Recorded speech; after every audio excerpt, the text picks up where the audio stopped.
graduated from Pojoaque High School in 1991. He attended the University of Colorado at Boulder, receiving a degree in journalism in 1995. In the year 2000, our guest speaker graduated with a law degree from the University of New Mexico. In the last 19 years, he has been practicing law across the state, including Santa Fe and Los Alamos. Ladies and gentlemen, it is my pleasure to introduce one of our own, Mr. Chris Romero.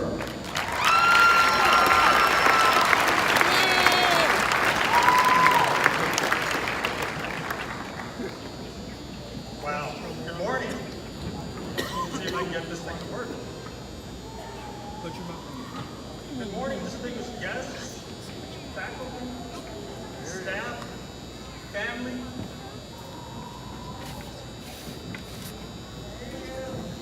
Friends, there we go. I can hear that. But let's not forget those who brought us together this morning. Those who are here to celebrate the 2019 class of Pojoaque High School. You're not going to get tired of hearing that today, I promise you. You're going to hear that a lot. Let me first take a moment to express how grateful I am for the opportunity to join you in celebrating your accomplishment, to provide some words of encouragement, and maybe to provide a little inspiration as you prepare to take on that next phase of your lives. I was extremely humbled and surprised when I was asked to speak this morning.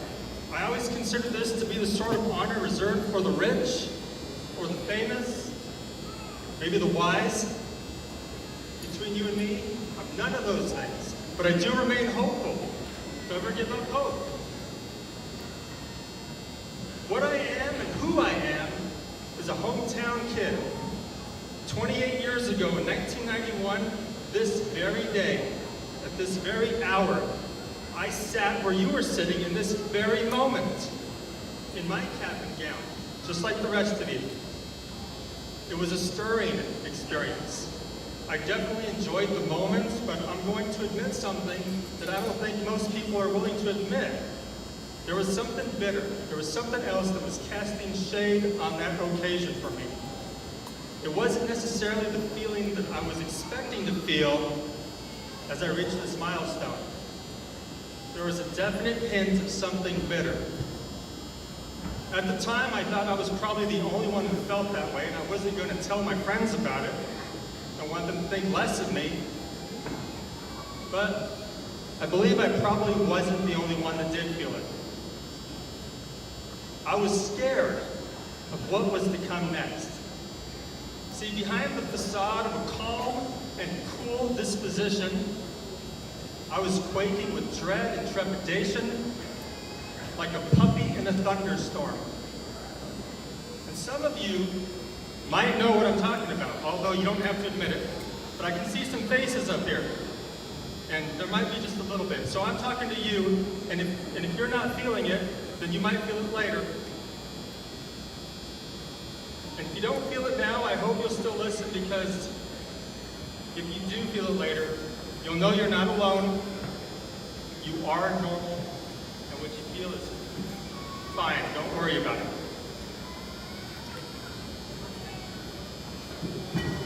So let's get started. I was basically an elk from birth. From kindergarten through 12th grade, this was my home. I grew up here. But as I sat there, I knew the next steps in my life would take me away from the safety and security of these walls and all the people inside of them. I would be stepping away from the comfort of everything and the company of everyone that I had become accustomed to since the day I first became a Pojoaque elk. I was set to attend the University of Colorado. That's 353 miles from the spot where I'm standing right now. But it would have made no difference, and the apprehension would have been no different that I stayed closer to home. 28 years later, after considerable reflection and a little experience, maybe I can take what I've learned and I can pass it on to you, and then you can hopefully do some good stuff with it. It all came from a single, simple question, just 3 words long. Am I ready? A simple question indeed, but a much more complex answer, which somehow leads to more questions. For what should we be ready? For life? Responsibility? Accountability? Ready for the highs? Ready for the lows? Ready for success? Ready for failure? Ready to take it one day at a time? Ready to look at the big picture? Ready to dive into the details? Or ready to just let things simmer? There's a lot to be ready for. Are you ready for the countless days and nights, some of them lonely, where progress slows or even seems to stop, but which are all necessary because sometimes when you look back on those later, those are the days and nights that glue everything together. That feeling that maybe started to bubble up in your stomach just now, it does have a name. Let's not pretend it doesn't exist. Let's not pretend that we don't feel it. Let's call it out. Let's call it what it is.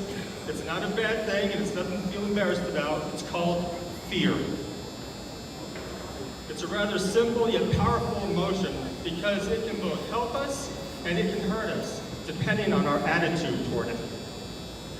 So you see, fear is like fire. If you learn to respect it, you learn to control it, and you use it carefully, it can cook your dinner. But if you let it steal control, if you let it run wild, then it can and it will burn down your house with all your dreams inside of it. So the first bit of advice that I have for you, if you're among those who are sitting here today with that nervous feeling in the pit of your stomach, is that you understand it, you embrace it, you tame it, and you use it. Let that be the catalyst for exceeding your expectations. Let it compel you to run faster, to punch harder, to jump higher, to outsmart, or at least outprepare everyone else in the game. But never let it dissuade you from first getting into the game. It has been said that the true measurement of success is the peace of mind which results from the self-satisfaction attained in knowing you made the effort to become the best of which you are capable. I believe that rings true. Sometimes fear can be the factor that forces you to surpass even your most demanding expectations. So if or when you have that feeling, use it to control the things you can control, use it to prepare for the things you can't, and you'll have a head start on every challenge you will ever face. You are not an oddity if you feel that way right now or later. It's telling you what we already know. Your training wheels will come off today, and you can ride fast and far, or you can ride low and slow. What you choose to do is entirely up to you. But that is not where this story ends, no. You see, this story has 2 sets of characters. First, there is you. Second, there is us. You and us. And this is where we come in. Everyone in this room. If you ever get stuck, if you ever need a push, a pull, a helping hand, or just need to know that you're not alone in this big, big world, look around this room right now, because someone here will always have your back. If you have the courage to jump, someone here will be ready to catch you.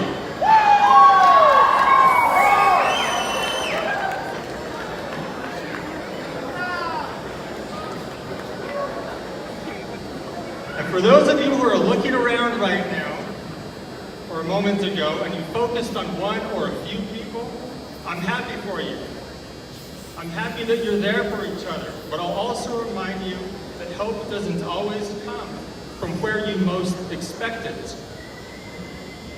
So be willing to accept it from anywhere, and be willing to give it to anyone.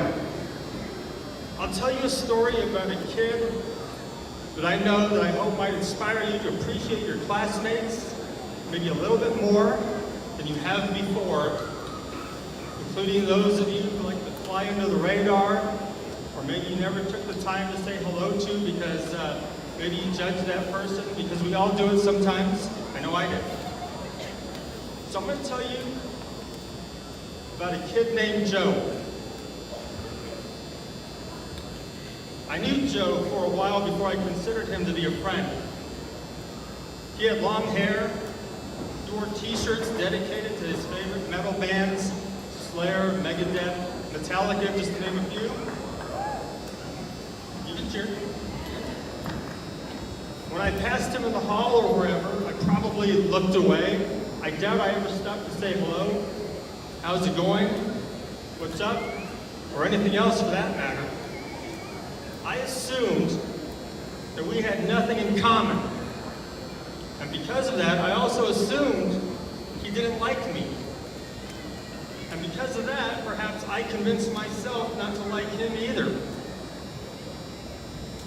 But let me reiterate, this was my thought process, not his. So meanwhile, I was, how would you say it, conventional, conservative, square, nerdy, nothing like I am now. And Joe and I were complete opposites, or so I thought. But then our social circles started to overlap like they will do sometimes. See, one of my friends was friends with one of his friends, and eventually we were all hanging out, and it turned out we had a lot in common. But the thing I observed and eventually admired most about Joe was that he always watched out for his friends. And if you ever found yourself face to face with someone who wanted to cause you some trouble, you were sure to be reassured and relieved when unexpectedly you saw an approaching shadow over your shoulder, and you turned to see that it was Joe. I suspect that at the time, many people didn't know that about Joe, maybe except for his closest friends. I would presume that few eyes would have focused on him in that brief moment a few minutes ago when many of you looked around the room for people who might have your back. He didn't look like a doctor, or a firefighter, or a police officer, or a school teacher, but today, if you or I were in a desperate situation and needed help, we dialed 911. There was a probability that Joe would be the one with his siren blaring down that highway, proclaiming to everyone within range of its yell that help was on the way. He's a police officer now and patrols these areas all around us. And if he isn't in this room right now, and I keep looking around for him because I'm hoping he is, and if he isn't in this room right now, then he's out there, serving and protecting.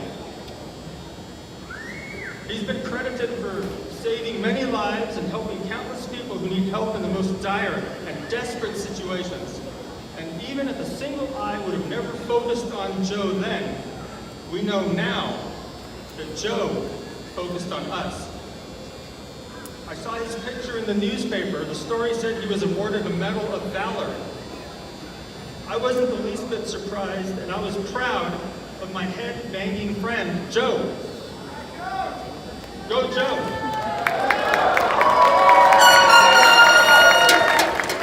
So look around this room again, and perhaps you will see something in someone that you simply never saw before. And maybe someone will see something new in you too. This is the foundation for the most important thing I will say today. See, commencement doesn't mark the end of your relationship with your school, with each other, or with your community. Instead, commencement marks a beginning, the beginning of an enduring and everlasting alliance, a partnership dedicating itself to your happiness, your well-being, your success, because that is something that endures to the benefit of us all. So wherever your road now leads you, whatever your destination, remember that not too far behind, watching over your shoulder, is a herd of courageous, bold, and gallant running elk. Look around. We all have your backs. We are elks.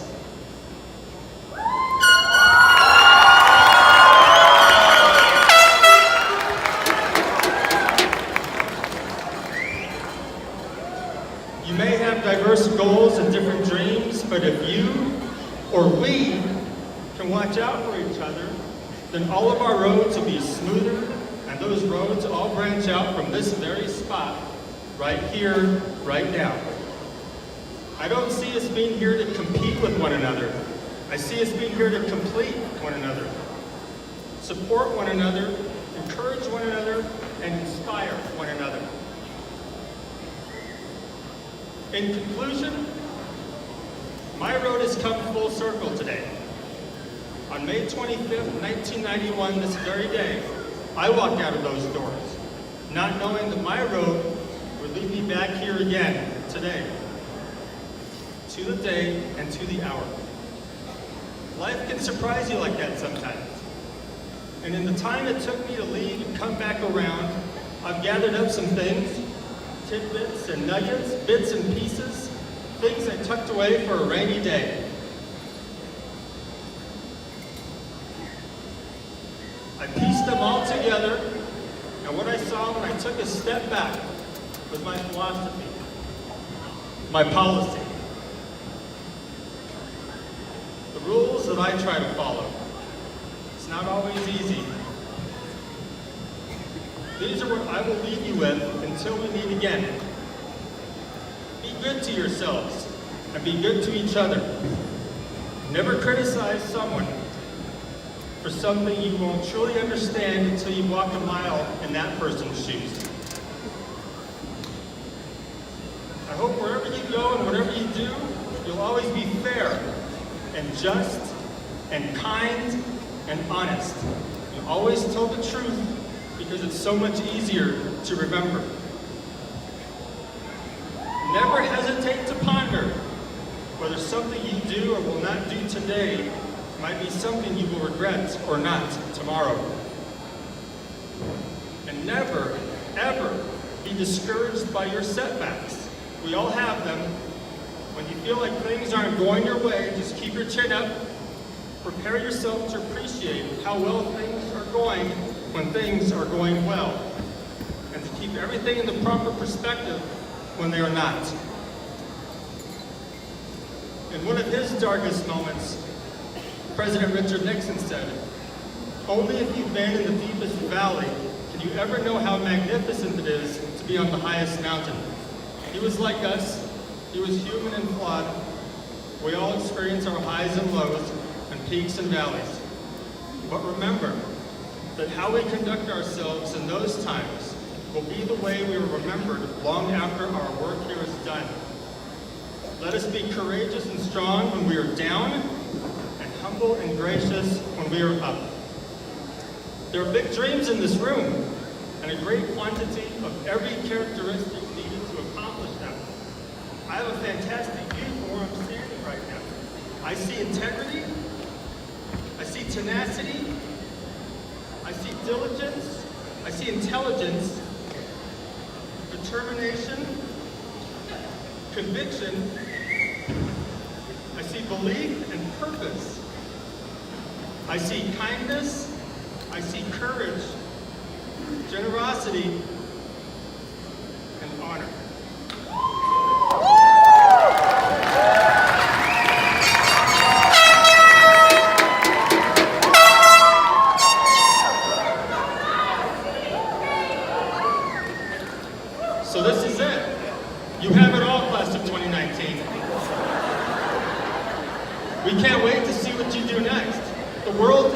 yours.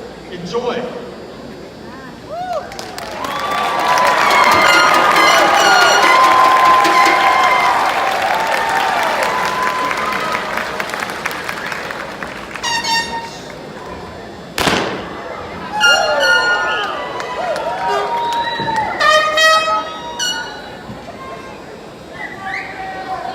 Thank you, Mr. Romero. I would like to welcome to this stage the class of 2019 Vice President, Ms. Victoria Chavez.